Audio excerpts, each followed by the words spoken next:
So we go for it. You want to do it? No, you do the introduction. All right.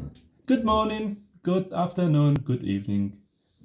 Today we are making wine.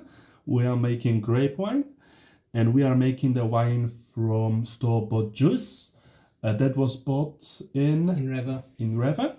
Rewe is one of the shops in Germany where we live, but I'm sure you can find any other juices in your local stores. Nevertheless, we'll go through details in a second, tell you exactly what's the ingredients, tell you exactly what kind of items we use to make the wine. And yeah, we'll see how it goes. Let's jump straight into it. We're making wine made out of 100% grape juice without any additional conservatives bought from Rewe. We will also add the needed amount of sugar. The correct amount we will explain later. Yes, and it's the cheapest sugar there is. It's nothing fancy. Literally just picked up whatever was the cheapest in the shop. We will be using a 5-liter fermenter. We will be using also an airlock. For measuring the gravity, we will be using a hydrometer and a measuring cylinder. For pouring sugar, we will be using a funnel. As well as pouring the juice. For getting the fluids out of the fermenter, we will be using a Baster. turkey baster, exactly.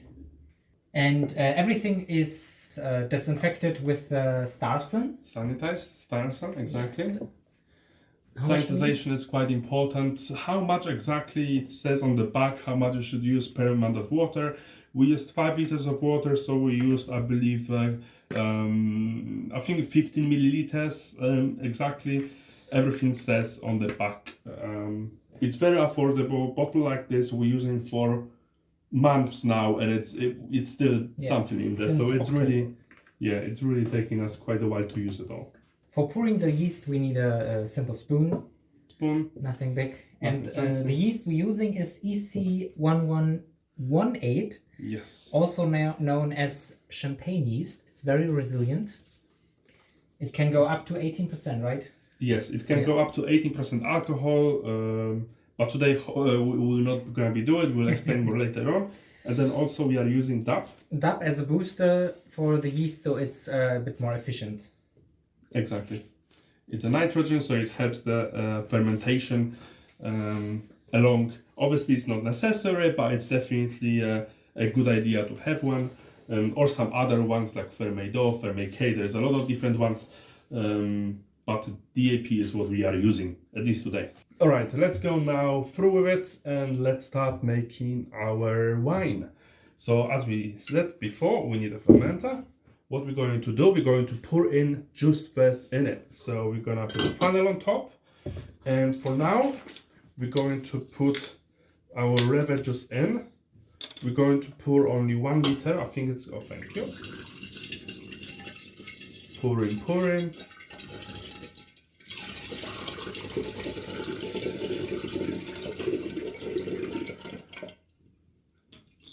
Go. That's 1 liter of juice. For now, that's enough. So we've done some calculations, and not necessarily calculations in this time, but we've done them in the past. And of this specific juice, we know roughly what we're going to get if we put and use whole 1 kilo of sugar. So this is exactly what we're going to be doing today. 1 kilo. Well, as we already mentioned slightly before, we want to make a bit more dry wine. And our yeast that we'll be using has a very high alcohol tolerance. So the higher tolerance of the alcohol, the more sugar is going to eat essentially. And what it means that we're going to end up with more alcohol if we put more sugar. So we want to put only 1 kilo of sugar, as there is already some sugar in our juice. If you are using different juice than this, you may be interested to know that in this specific juice, there is 16.3 grams of sugar for 100 liter. So in one of those boxes, there is already 163 grams of sugar. We are using 4 of those and 1 kilo extra, which if you are interested in specific math, you can do it very easily yourself and see and compare it to your wine that you will be doing yourself in the future. But exactly how much alcohol we're going to receive and how high gravity it will be, we will do calculations later on. So we've poured on 1 liter of juice and we're going to pour sugar. If I manage to open it. Without spilling everything. Without spilling everything. So the reason I put sugar now is because we want to mix the sugar in properly with the juice. And if I put all 4 liters of juice right now and whole kilo of sugar, it's going to be almost impossible. It's possible, but it's going to be super difficult to mix the sugar in with the juice. So if I do it now, it's going to make things much easier. All right, we're arriving at the end. We use the whole 1 kilo of sugar. Put it on the side for now. Now we'll take our bun. We'll stick it in. Obviously, with our hands being sanitized, we are drying out super fast because sanitization is not great. It's not really a moisturizer, it's the opposite. And now, as you can see, there is a lot of sugar here. All of this here on the bottom, you can see it's sugar. So you want to dissolve it essentially. And shaking it,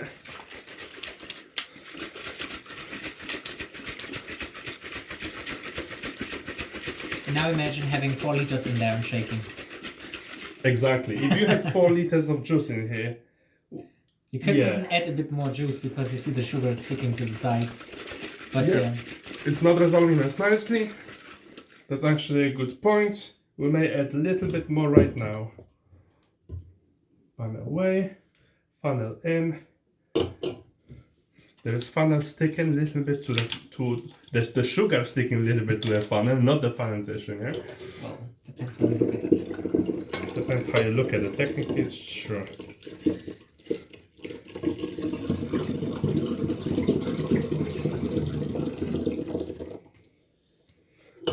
There you go.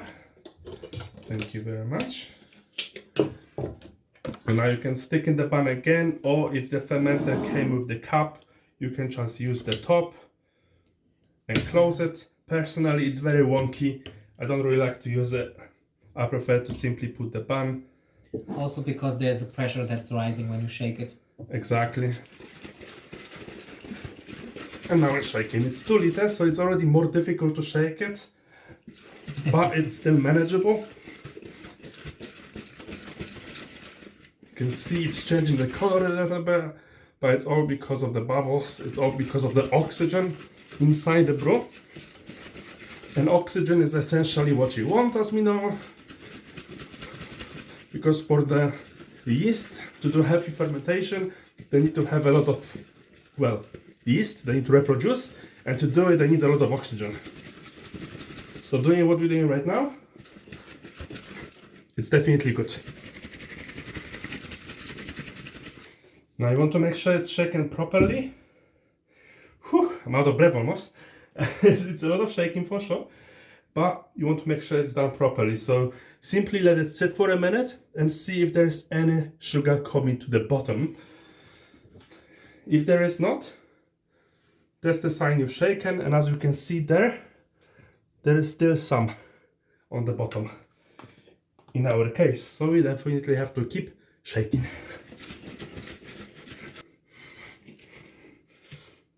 All right, let's see. Okay, I think it's getting better. Is there anything on the bottom? No, I don't see any. Don't see, that's a good sign. No, okay, let the rest. Exactly. Time to pour the rest of the juice.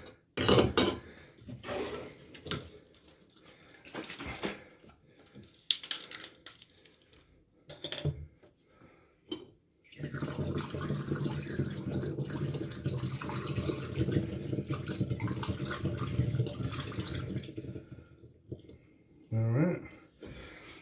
As we are pouring the juice, you know, if you're doing it yourself and if you think that what we're doing now helped you a little bit, or if you have any questions, do comment in the video, do let us know, and we'll try and do it. We'll try to explain.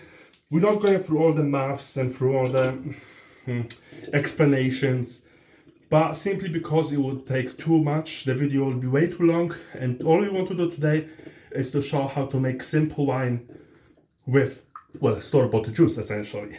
So please do let us know if you have questions, and if you like what you see, consider subscribing, consider liking the videos. well, you can see the foam is coming all the way up, but the foam is actually air because we aerated our juice a lot. So that's definitely a positive thing. There's nothing to fear.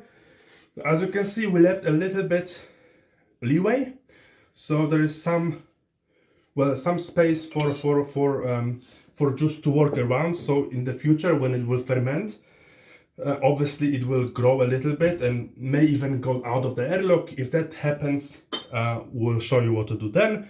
But for now, we left some space here, you can see, and all of this is going to be essentially wine. So what you're gonna do now, I'm going to mix it a little bit more, just to make sure that all the sugar is mixed in properly. And as you can see now, imagine now mixing it in with 1 kilo of sugar not dissolved. It will be pretty impossible.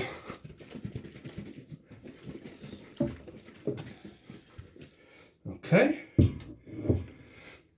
Now what we have is we have our grape juice, we have our sugar mixed in, dissolved, and what we need to understand, how much sugar is in the juice, and that's why we are using, as we said before, hydrometer. Hydrometer, essentially what it shows you gravity, so essentially how much sugar is in the water. And based on that, you can later on calculate how much alcohol you have, if your fermentation is finished, if it's not finished, if it's stalled, if something happened. So it's very important to do this step. This is literally glass and plastic. It's €5, I think, on Amazon you can find it. And it's definitely worth it. It will last you forever as long as you don't break it. If you break it, it's glass, you're gonna have to buy a new one, but take care of it, you won't. And that's the step. So basically we're taking our turkey baster. We pressed in the air, but there's nothing to worry about because again, air is what we want at the beginning of the fermentation. Later on you don't want it, right now you do. And simply all we do is use our turkey baster to take the juice out.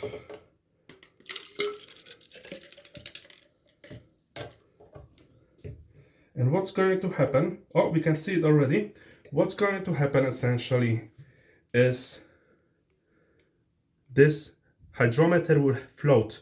It has to float. As you can see, it's going up and down. As long as it floats, the reading is proper. You just have to see what it reads. So in this case here, let's see where it lands. And it lands fairly high. 1.138. We'll write it down straight away. 1.138. Now 1.138 is fairly high, but what you have to think about is that we are using 18% yeast, as I mentioned, and what it does, it eats the sugar. Now, if it eats all of the sugar that's currently in here, it will actually go to 1.000, and what it will do, it will be roughly around 18% alcohol. Now we wanted the wine on a bit drier side. We'll actually see how it comes up. Yeah, 1.138 for champagne yeast of 18% tolerance alcohol is actually not bad. Okay, we'll take it out. We'll put it in our bucket. We have a bucket on the back with sanitization water. Okay. I'm gonna pour some back in here. Yes. Now what we're going to do, we're going to pour some of the juice to the cup, not much, a little bit. The rest from the cylinder goes back into the juice. Now obviously the cup is sanitized. Now the reason to have a cup is because you want to put the yeast in. It's very difficult to put the yeast in directly, so what we are doing, we are going to pour the yeast into the cup first of all. So we have yeast here, you can see, Now, teaspoon, it's exactly 5 grams. So what we are doing, we're taking exactly a teaspoon of our EC1118 yeast. We are pouring it in. We also have that. We're just gonna go ahead and take exactly the same amount, 5 grams.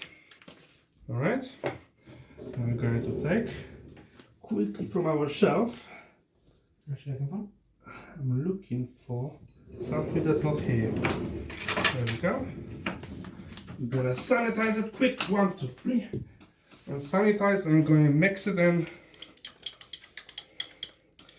Going to mix it in.